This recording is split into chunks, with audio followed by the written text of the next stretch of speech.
Hi there. Welcome to my YouTube channel.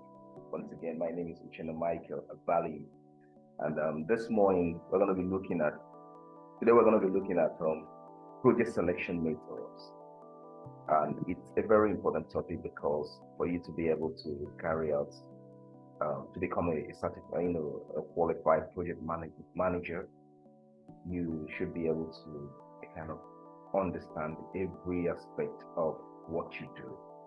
And today we're looking at the aspect of project management that deals with project selection. And in organizations, like in the last time we talked about, the organizational structures, functional organization, and other factors as well, other concepts in project management. And this today we're going to look at, consider a situation where you have different project options and you are to select from this option, or you have a project idea in mind and then you want to figure out if this is workable or not. And that is what we are looking at today. What are the criteria you need to apply as a project manager? What do you need to do to kind of evaluate if the project you want to go into is feasible or not? So that's what we're looking at today. So project selection method. I want you to pay attention as we go through. Yes, so you need to understand that projects are initiated and also executed with different objectives in mind. Yes, such objective could be that you want to satisfy a business need, right? It could also be that you want to provide a solution. Now, these are actually what you have in mind to be able to initiate a project. It could be that there is a business need. When we mean business need, we're talking about maybe there is a need for you to improve in what you do, possibly because you have seen the market situation and the competition is so much and the way it's going. If you continue in the current trend, there is every possibility for you to be knocked off the market, in the nearest future. So for this reason, you're putting forth projects, you're putting forth, a kind of concept to see how you can actually be in the market irrespective of all competition. So it all depends on what the project is tailored, to. But what's very important here is that it could be that you kind of you're trying to come up with a project to satisfy your business need, and also could also be that this project is meant to provide solution. All right, there are so many solutions. It could be economic solution, it could be societal solution, it could be health solution and all that. So it all depends on what your project is tailored to. Okay, so also note that projects must align with your strategic goals of the initiating organization, right? So if in any project, whatever be the objective you're trying to come up with or the goals behind this project, it must be in line with strategic goals of the initiating organization. And I have taken my time to explain what we mean by strategic goals in my previous videos. So if you don't understand what this means, you can just make reference to my previous videos on project management concepts or importance of project management concepts. You can see that I took my time there to break down what it means when we talk about strategic goals of an organization.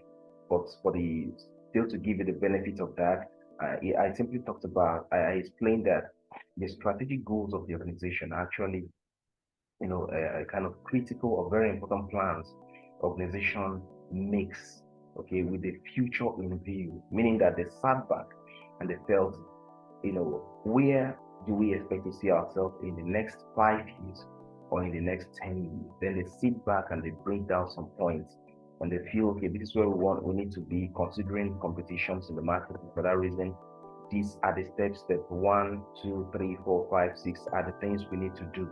So step 1, 2, 3, 4, 5, 6 are actually the strategic goals of the organization. And those steps are meant to take them from the current position or from the current state of the organization to the desired or future state of the organization. So those steps they are taking is what we call the strategic goal of the organization. So in project selection, there are so many factors we put into place. We don't just jump into a project. All right. We consider a lot of factors in project selection. All right. You have to consider what we call the net present value. Okay. You have to consider the return on investment. You have to consider the payback period, okay, or the payback method for the project. Then you look at the expected commercial value. All right. So you have to put, the economy into consideration. You have to look at the expected commercial value, then the expected net present value. You have to look at that. Then also you need to do a cost benefit analysis. What's cost benefit analysis? That is, what is it going to cost me to go into this project, and then what is going to be the benefit derivable from getting into this project. So these factors, and these are the pre-selection methods we're going to consider. We're just going to consider them as we go through. We don't have much time, just a few minutes before you know what's happening. We'll run it off the video, but I want you to pay attention to these methods. We're going to look at the selection methods for you. The method you need to kind of go through, okay, or observe to be able to select a project. Okay, it's very important. And the advantage of this is that it's very good to go through this method, because most people go through, for instance, you want to go through a project and then you're going to spend like $100 in executing the project, whereas at the end of it, you're going to discover that the benefits accruing from the project is just going to be about $80. Okay, so that means you're losing about $20. So meaning that the project doesn't make sense. So that is why these analyses are very important. It's very important you sit back first and do proper analysis and proper evaluation of the project you want to go into. That is very important. And the reason is because it's going to save you a lot of things. It's going to save you time. It's going to save you, your resources, and it's going to save you a lot of things. So that is why it's very important you sit back first, do a proper analysis on the project you want to go into before venturing into your project. All right. So now, this takes us to the first thing: economic measures for project selection. Okay, when we talk about economic measures, we're looking at the economic agents that can influence, or yardsticks for us to calculate, for us to kind of evaluate and analyze the viability of our project, to know how viable, how feasible those projects are. Now, you need to keep in mind that the measures we are considering today are not normally used independently. We're going to look at some measures, and these measures are not normally used independently. Okay, that is, an organization would likely, consider more than one of these measures along with other factors. So when selecting a project, that's when selecting a project. So most times you don't just consider just cost-benefit analysis. You have to look at other factors as well. What is the payback period? What is the internal rate of return? The return on investment and all that. So you have to look at these, bring them across, bring all these measures together and look at the project with more benefit. And then definitely that will be the right project, a project with a better benefit. So you have to look at all this. So you have to keep this in mind that we're considering, some measures today, but we're not looking at these measures independently. We consider them alongside other factors as well. So now let's consider the following measures for project selection. We're going to consider the following measures. And the first measure we're going to consider there is what we call the return on investment. The return on investment. What is return on investment? Return on investment determines the potential profitability of an investment by calculating the benefit received in relation to the cost. Okay, you're talking about the benefits you're going to get from a project.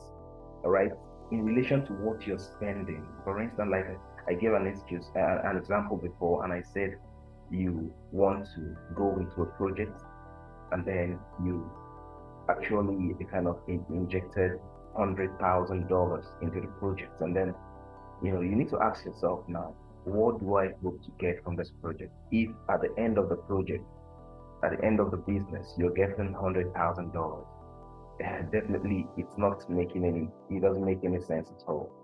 And you have to set a kind of a threshold, a benchmark. You want to say, okay, this is what I want to get, like 100% extra from this investment going into this project. All right, so the return on the investment is very important. So you determine the potential profitability of an investment by calculating the benefit received in relation to the cost. So there has to be a projection, okay, a projected calculation with the future in view about what you are likely going to get from the project. Okay, so also we have what we call the present value. The present value, and this is the value today of future cash flows. All right. So the value today of future cash flows, and it can be calculated by using, the formula below. We have this formula that says present value equals to future value divided by, 1 plus r to the power of n. Right? Present value is equal to future value divided by, 1 plus r to the power of n, where future value, FV, represents future value, and R stands for interest, and N stands for the number of time period. Excuse me, please. So, the future value, the present value, okay, it's telling you that the value today of future cash flows, meaning that what the expenses you want to make in time to come. You have to understand that there is, the market system is very dynamic. Okay, it's very dynamic, and you will agree with me because the value today of most materials you have might not be the same in the next 4 years, 5 years, 6 years, 7 years. So if you're planning with just today in view, you might get a lot of things wrong. For instance, you're having 100 naira today, and I'll assure you that in the next 5 years, you should be concerned about what the value of that same 100 naira in hand would be in the next 5 years. It could possibly be that 100 naira will become useless, possibly because of depreciation, okay, of money value. So you have to look at all this, put this into consideration when you're planning for your project. So the formula in use here is present value equals to future value. We're very interested to know about what happens in the future. Future value all over 1 plus r to the power of n. So that is the formula for calculating our present value. Also, we have the net present value, and this is the present value of the total benefit, income or revenue, minus the cost over many time period. This is the present value of the total benefits. Now, you want to invest $100, okay, into a project. You want to invest $100 into a project. The $100 you're investing into the project is your cost, all right? But you might not invest it in bulk. It could be that you're investing it little by little. You invested $10,000, and you invested $10, and then you invested in the next few years you also injected into the project about $20 and all that. Then in the next 5 years you have invested about $100 into the project. That is the cost. Okay, that is what it actually costs you to to invest, what you invested into the project. Now, okay, what did you get, or what are the benefits, okay, possible benefits and total benefits you are going to get in that project because of this investment you have made? The total benefit, accumulation of all the benefits, whether income or revenue, everything added together.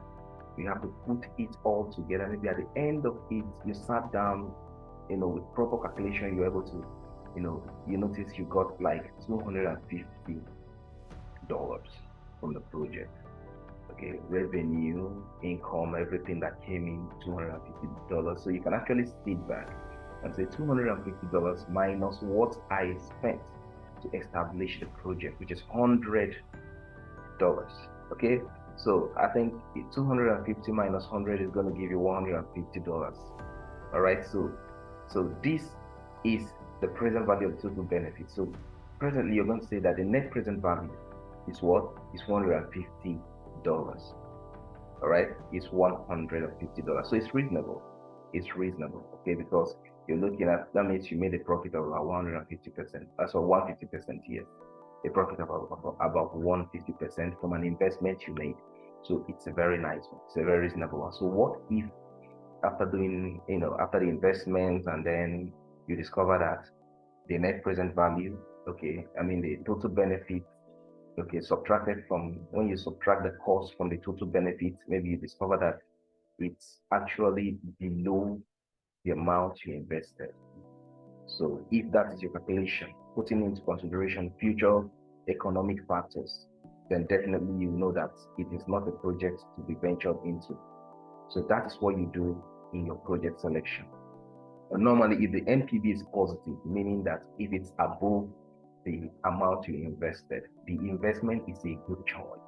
But the project with the greatest NPV is typically selected. So if you have different projects and then you find one with the greatest net present value, normally and reasonably, that should be the best choice for you to go in project selection.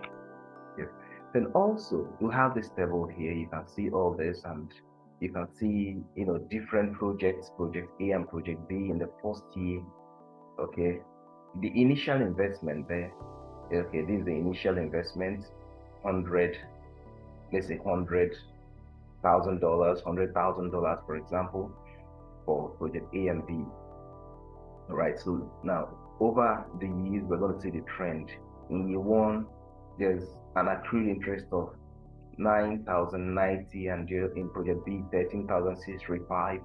Then also in the second year, 9,912, and in the that's the revenue now. Okay, then project B 22,715. Okay, that's the revenue or the income. Then in year three, you're having 15,020 and 30,040.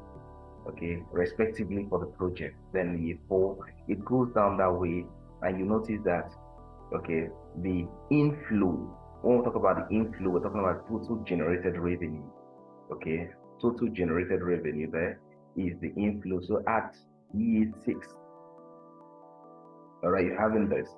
So now, total discounted inflows, okay, is 147. Okay, 147,623, and that's for project A. And then for project B, you're having that 149,855.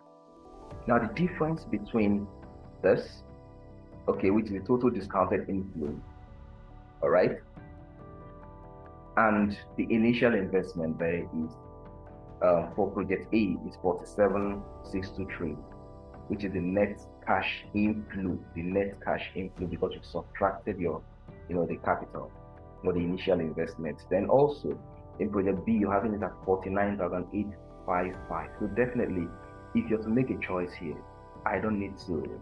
I know you go for project B, right? You definitely go for project B because it has the highest net cash inflow, all right, over the period. So it's having the highest, net cash inflow. So that is one of the ways we actually evaluate our projects before we select. All right, so we have internal rates of return. The internal rate of return is another factor in consideration also when selecting projects. Okay, and this concept, what is internal rate of return? Okay, this concept considers the rates in percentage at which revenue is generated over time. Okay, so the higher the rate of return, the better chance such project stands to be selected. Okay, yes, you started off a project and then you noticed that in this project you've actually kind of gone through, it's almost a year now, and nothing is really forthcoming, and then you're into the second year and it's just you're almost not seeing the benefits of this project. All right, you will say that the internal rate of return is very low, very, very low. But if you're into a project and investment, and then you notice that just within a very short while you're making recoveries, you're already a kind of recouping your investment, you're a kind of the revenues, the profit, the benefits are coming in. You can say that that is a very good way, a very good project. And then you can also say that the internal rate of return is very high. I will cite an example with the Apple industry. A lot of us don't understand what is happening with the Apple industry over the years. the Apple industry has ruled out a lot of products. And what they do is it's a project. It's still ongoing till today. They started off many years back and we never noticed them. I don't know if you know about the Walkman. The Walkman radio we used to have way back then. Okay, that was one of the first projects that the Apple industry rolled out. And the Walkman, they went forth, they came up with the iPod. From the iPod, they came up with the Apple Music. Then from the Apple Music, they came up with they started off with the iPhone 4, I think iPhone 4, 6, and the rest of them. And today, I think in the year 2022, I think they came up with iPhone 14, if I'm not mistaken, iPhone 14 Pro Max, and that is the current, product rollout from the Apple industry. But what they do is this: they're looking at the internal rate of return. Now they roll out the first product. They want to know, are they really making gains from this product? And while they're doing that, they also put up a feedback system, feedback recovery system where they can get feedback from the customers and know the performance of their product in the market. They want to know how they want to kind of measure the frequency of sales. You understand? They want to know if they're making sales. They want to know if they're kind of making profit from this investment. All right. And while they're doing that, they also have the future in view. Okay, obviously it's paying, and because it's paying, they feel okay. Instead of just closing down the project, it's better to figure out how to make it better and get more profit, make more profit from this project. So that is what is happening. So you can say that the internal rate of return in the Apple industry product is very high. Okay, that's why you see that over many years now they've been stuck to that project, and they're not thinking of backing up right now. Okay, so if you look at the life cycle of the project period, it's been a very long time now. Okay, so that is just it about the project. And then also you could have a project and you want to look at the project and see the benefits coming from the project. If there is no benefit, definitely you're not going. Maybe you've invested into this project and then it's 1 year, 2 years, 3 years now, and nothing is forthcoming. You can say the internal rate of return is very low. So you need to sit back and do your calculation. It's so many things into consideration. You have to look at the market factors. You have to look at the agents of the economy and see if it's favorable for this particular project. Then if it's not favorable, then there's no need going into the project. Yeah. So the next thing we're looking at, the next selection factor we have to consider to select a project is the payback period. Payback period. And this term refers to the time it takes for an organization to recover its investment in a project before it starts accumulating profit. Okay, I invested $50 into a project. Okay, now in the first year I got $25. In the second year I got $50. The second year is 2 years, the payback period. 2 years is the payback period then, because I was able to get my initial capital. I was able to recover my initial capital within 2 years. So I would say the payback period for this project is 2 years. So you need to sit back, put forth some factors. Some factors have been put forth to calculate the time it takes for you to recover your initial capital. So that time it took you to recover the initial capital is the payback period. So this time refers to the time it takes for an organization to recover its investment in a project before it starts accumulating profit. Okay, so before you start making your profit, you have gotten your initial capital. Then every other benefits that follows to be seen as just your profit. Okay, so the time it takes for you to recover your capital is the payback period. So for those of us who are writing the PMP exam, those of you who want to write the PMP exam, CAPM exam and the rest, I want you to kind of pay attention to all these factors, because these factors are very important and most times they come out in the exams. So you should be on the lookout for all these factors. And also those who are practicing as well, it's very important. You need to study deep on all this, okay? Study deep and understand these principles so that it will help you, because it can really help you in the evaluation of your project. Yes. So An organization benefits appetite is often very high. Okay, so therefore, projects with short payback periods stand a better chance of being selected when you talk about project selection. So project with short payback periods stands a better chance of being selected. So I have this this illustration here. It's an example. For instance, you invested $100 in a business, and the free cash flow, okay, or OCF is as follows: collected payback in the first year. Don't forget you invested $100 in the first year. You got a benefit of $40. All right.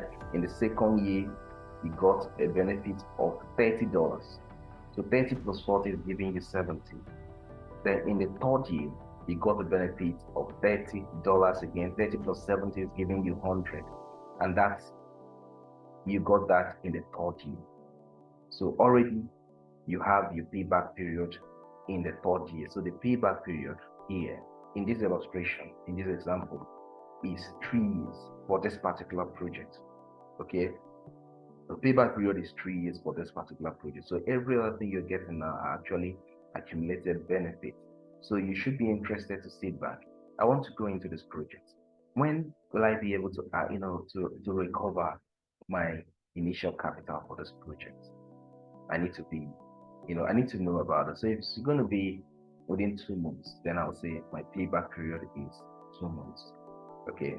So also we have cost benefits analysis. All right. So the cost benefit analysis compares the expected cost of a project to the potential benefit it could bring the organization. You have to, when we talk about cost, please bear in mind, cost is talking about what or what you spent to establish that project. What you spend, what's it going to cost me? All right. So the cost of everything it costs you to spend, to initiate and establish the project is the cost. All right. Then the benefits now is actually the accruing inflow from this investment. All right. So that is the benefits, and we're looking at the potential benefit because we are being futuristic. Okay, in what we do right now. We've not gone into the project yet. We are trying to sit back, with the help of some elements. We want to do some calculation. We have to consider the economic factors. We have to make reference to previous benchmarks.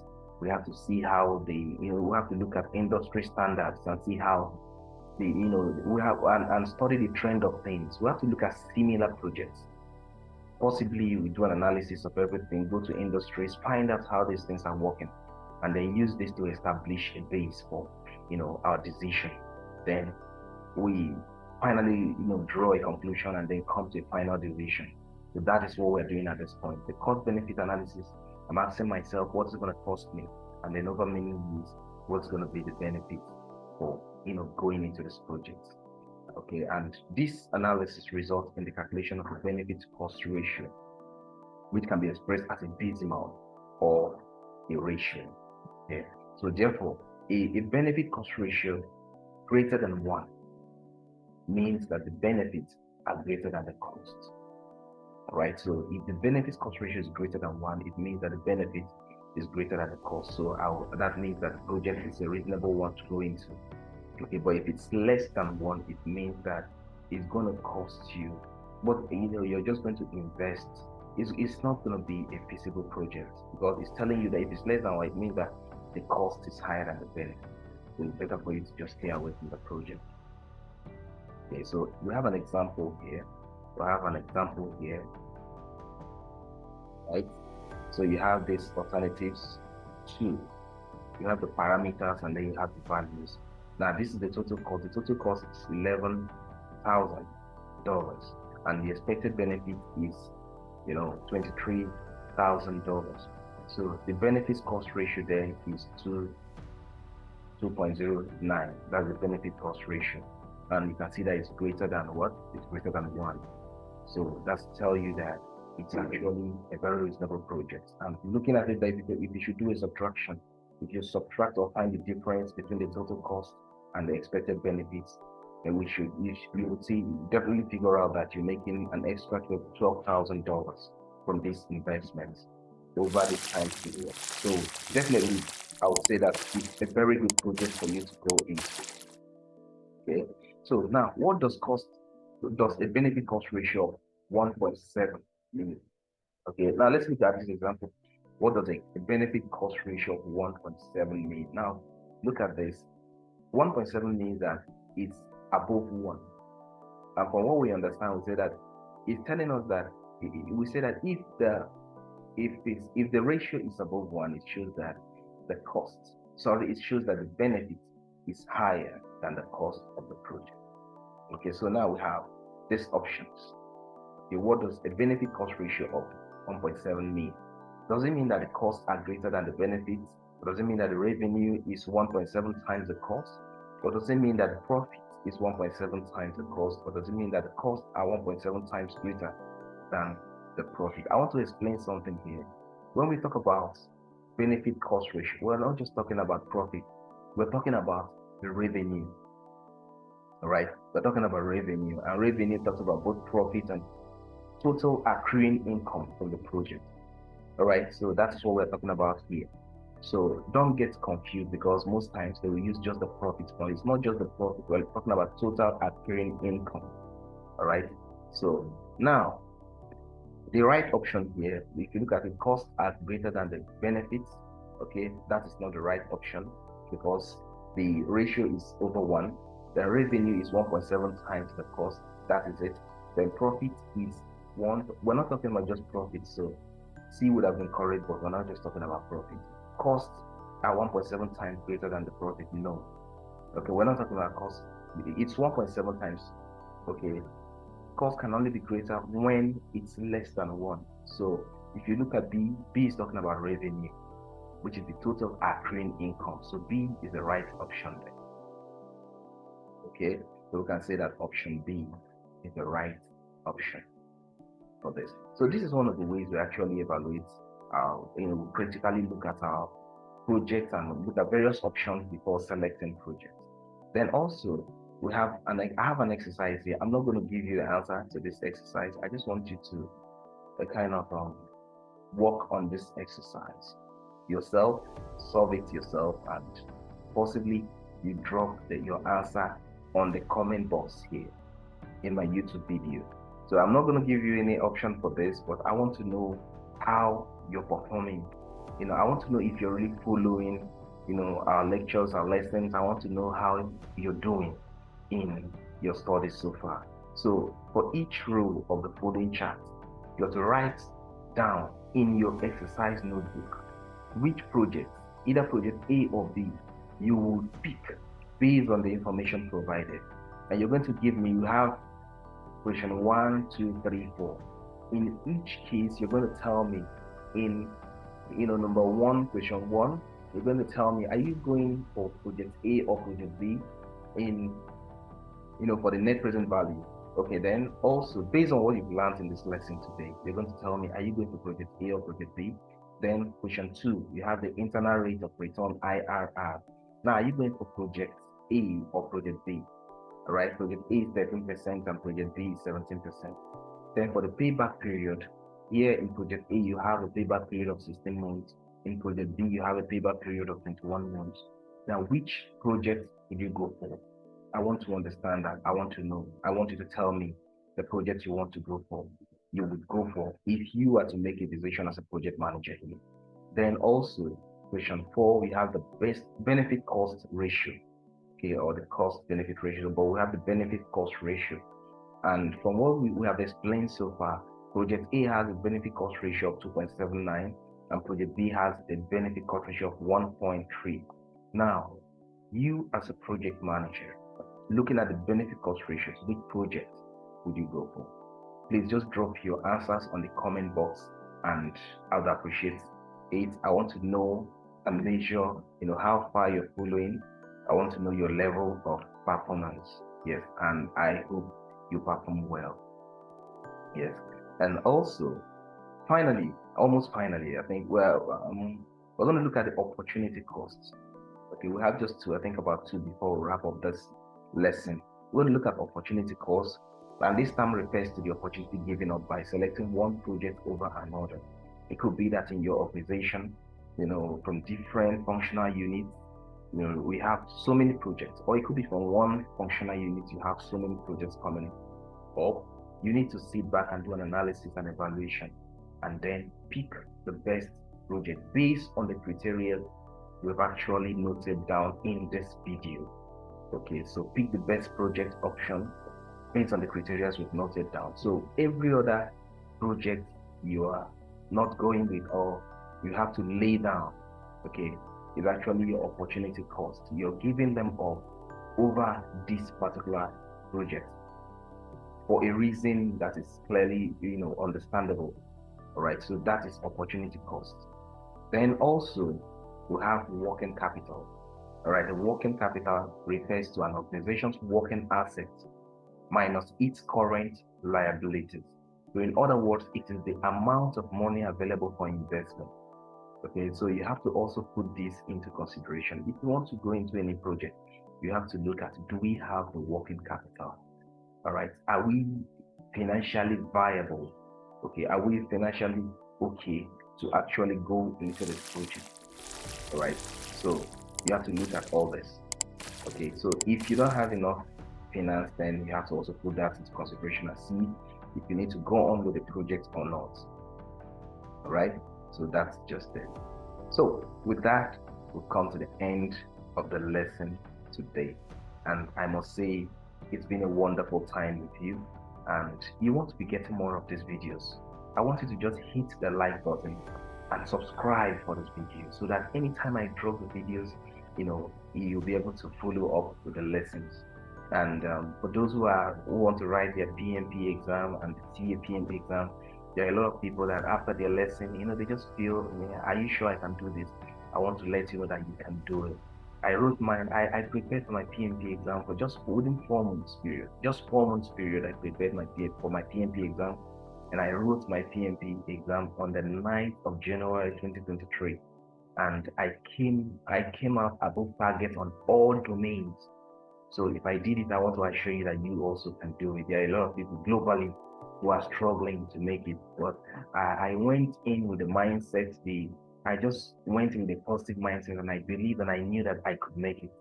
And I also want to have the same faith for everyone who is listening to me today. You too can make it. There is no big deal about it. It didn't take me anything. I just wrote my PMP, and today I'm a certified project management professional. And also, you that's watched or looking at me today, you're going to be the next certified project management professional. Yes, thank you very much. Once again, my name is Uchenna Michael Abali, and I would really appreciate it if you're on with me, because I'm going to be treating a whole lot of topics, okay, to prepare those who are writing their PMPs and also CAPM, and also you're a practicing professional. This will be a very good platform for you to learn how you can actually manage your projects, manage your team, and manage communication in your projects. Yes. So I'll see you in the next class. For now, I'm going to say bye for now. See you in the next class. Thank you very much.